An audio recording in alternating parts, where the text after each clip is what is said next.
This is from Alix, who says, my daughter Charlie would like to know why chimps? Out of all the primates, why them? Okay, well, we have to go back to the beginning when I was a very little girl. And it just so happens that when I was 18 months old, I was given a toy chimpanzee, almost life-size for an infant chimpanzee. And all my parents' friends said, oh, Jane will have nightmares, but it was my favorite toy. However, that is not why I studied chimpanzees. People think it is. I loved all animals. I spent every minute I could out watching spiders and birds and things like that. There was no TV when I was growing up. And so nature and books, it was nature and books. And when I was 10 years old, I found Tarzan of the Apes and fell in love with this glorious lord of the jungle. And I decided then I will grow up, go to Africa, live with wild animals and write books about them. There was no thought of being a scientist because A, there was no study of wild animals at that point, and B, I was just a girl. So everybody laughed at me except my mother, who said, if you really want to do this, you're going to have to work awfully hard, take advantage of every opportunity, but don't give up and maybe you'll find a way. Well, couldn't go to university, didn't have enough money, had to get a job, did a secretarial training, got a boring old job in London. Then came the opportunity, a letter from a school friend inviting me to Kenya for a holiday. Came home, where I'm speaking from now. This is where I grew up, in Bournemouth, England, and got a job just over there in a hotel as a waitress to raise the money for my fare. And in those days, there were no planes flying back and forth, so I went by boat. And it was a very meaningful trip, but we didn't have time to talk about it now. And stayed with my friend. Then I heard about a very famous paleontologist, that's somebody who studies fossils, and Dr. Louis Leakey. And somebody said, if you're interested in animals, you should meet Louis. So I went to the Natural History Museum, where he was the curator. I talked with him. I think he was really impressed. I knew so much because I'd read every book I could. And 2 days before I met him, his secretary had suddenly quit. He needed a secretary. And so that boring old secretarial course, wow, it gave me a job surrounded by people who could answer all my questions about African animals and plants and so forth. And it was Louis Leakey who'd been looking, he says, for 10 years for just the right person to study chimpanzees. And he asked if I would be prepared to go and learn about them. That's how I came to study chimpanzees.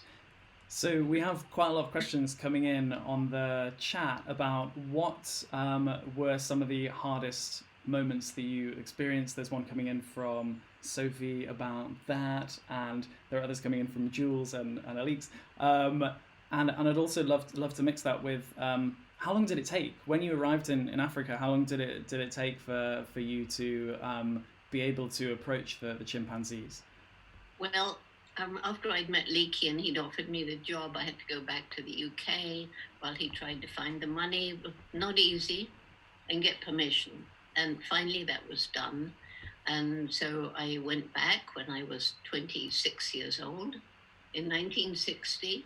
And the first setback was that the fishermen along the beaches of Lake Tanganyika, where Gombe National Park is, were fighting over rights to different bits of beach. I wasn't allowed to go. It was a kind of nightmare. And secondly, the situation in the Congo just over the lake erupted. And when I arrived in Kigoma, there were all these refugees fleeing. And so again, I wasn't allowed to go to Gombe, but finally I got there. And then the big problem, the chimpanzees took one look at this peculiar white ape and just vanished. And, you know, I knew that if I had time, I could get their trust, as I had with other animals at home. But did I have time? There was only money for 6 months, and month gave to month, gave to month.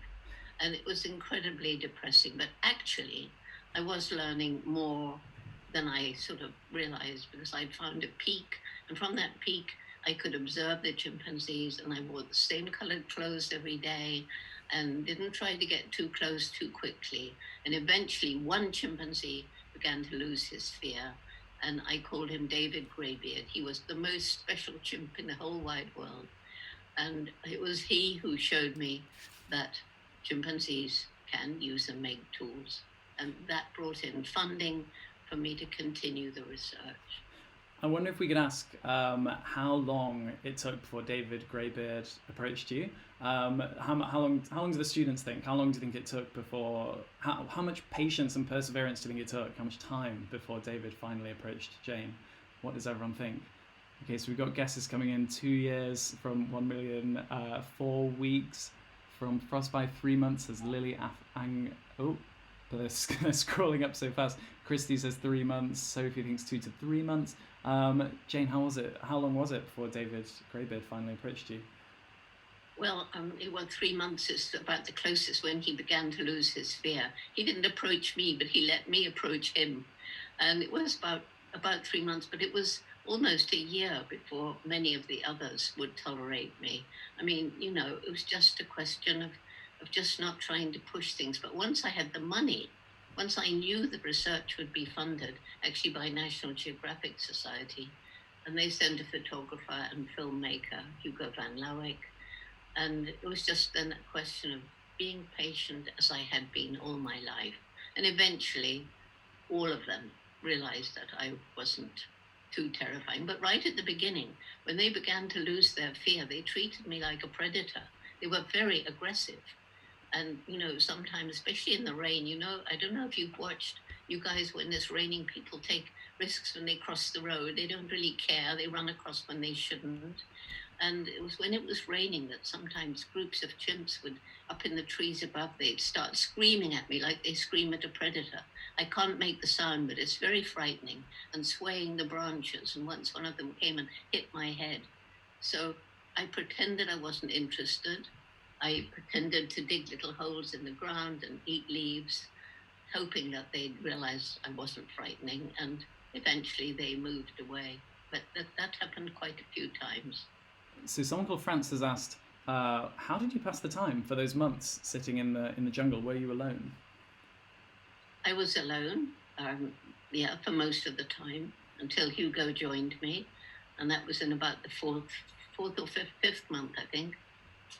What did I do? I climbed every single morning.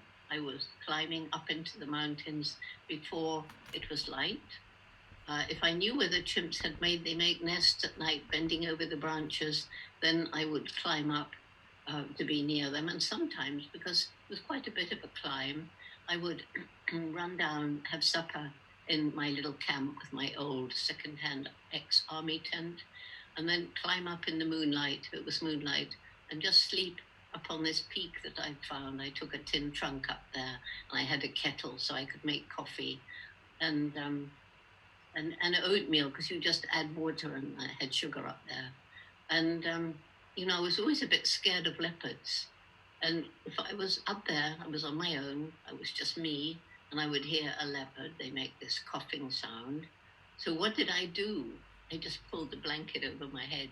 And I had this feeling, which people have said was stupid, that I was meant to be there, and therefore I wouldn't be harmed. Well, ask, was I stupid or not? There's a question for you all. Wow. I've seen a question that's come in from Amelia about who inspired you the most, and I kind of want to. But I want to know if they think I was stupid to believe that I wouldn't be harmed. In fact, those comments just coming in. Sorry, they were just a little bit delayed. Everyone is saying no way, no, you were brave, no, never, and it's amazing. And clearly not. Yeah, the no's are absolutely pouring in hundreds of times. sorry. Amelia has asked who inspired you the most, and I kind of want us to just highlight this this thing that you said, that you didn't have a degree when you started, and do people need to have confidence to get into this kind of thing? Do you have to be a confident and brash person? So someone else was also asking, how do I become an ethologist? Oh, sorry. Well, I was inspired, obviously, by my mother, who didn't laugh at me and said I'd have to work hard, take advantage of opportunity, and not give up. And that is what I say to all the young people today, and people want to be an ethologist or whatever they want to be. It's important you really truly want to do that, because funding is hard to get and there's a lot of competition. But if you really, really want it, then work very hard, take advantage of every opportunity, and don't give up. So, of course, I was also inspired by Louis Leakey when I met him, and David Graybeard.